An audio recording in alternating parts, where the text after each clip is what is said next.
Greetings to you all. My name is Dr. Foxwede, and today we shall discuss a powerful woman of Greek mythology, Medea, the famed sorceress who is capable of some terrible and extraordinary deeds. Medea was a woman of many abilities some would consider to be unnatural. Exceptionally clever and skilled, she could mix potions that could cheat death, and with her intellect, she could defeat any monster or mortal that stood in her path. For today, then, we shall recount the story of Medea and her genius. Medea lived outside of the Greek world, in the faraway land of Colchis, where she was a princess of the royal family there.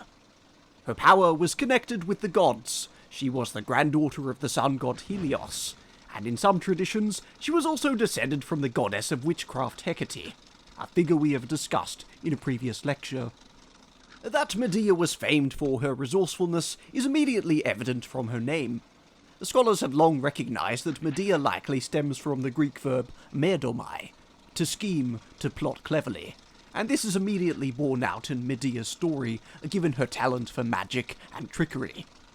Her story is unforgettably forged with the myth of Jason and his quest to obtain the Golden Fleece, leaving Greece to sail to Colchis, where the fleece was guarded by a dragon. To assist the hero Jason in his quest at Colchis, the gods decided to bewitch Medea into falling in love with him. Mad with desire, Medea would protect Jason with all her power, especially given that the hero had made a solemn vow to her.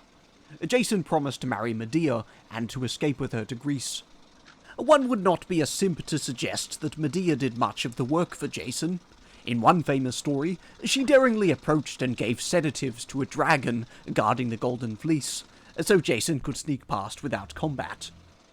But Medea's sacrifice for Jason went much further than this.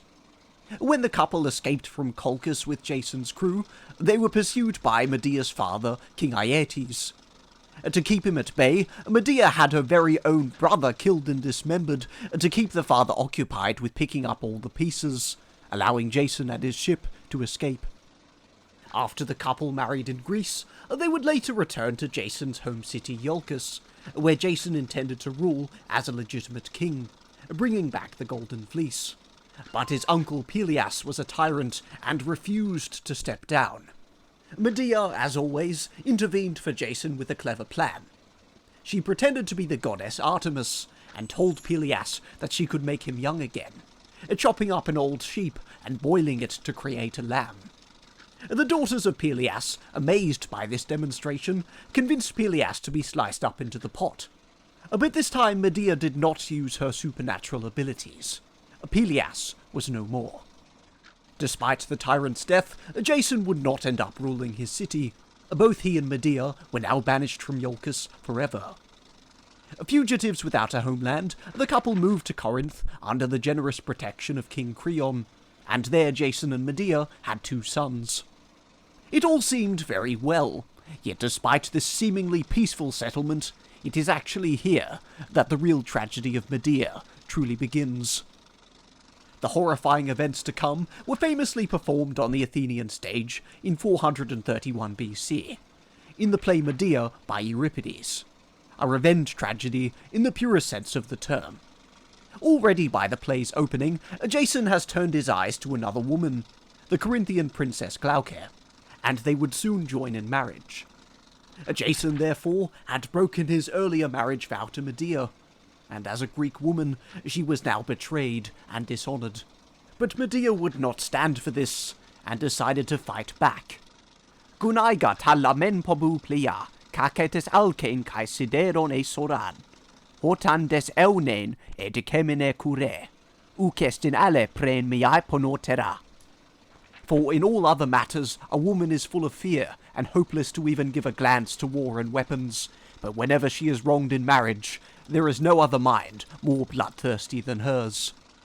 In her lust for revenge, many scholars compare Medea's anger to that of Achilles in the Iliad. Both characters very much follow an extreme heroic code of honor to brutal extremes. But Medea is far more calculating than your average Greek hero. Ingeniously, she decides not to kill Jason, but rather to keep him alive to suffer, destroying everyone around him that he now called family. The first step of this revenge plot involved Medea's specialty, poison.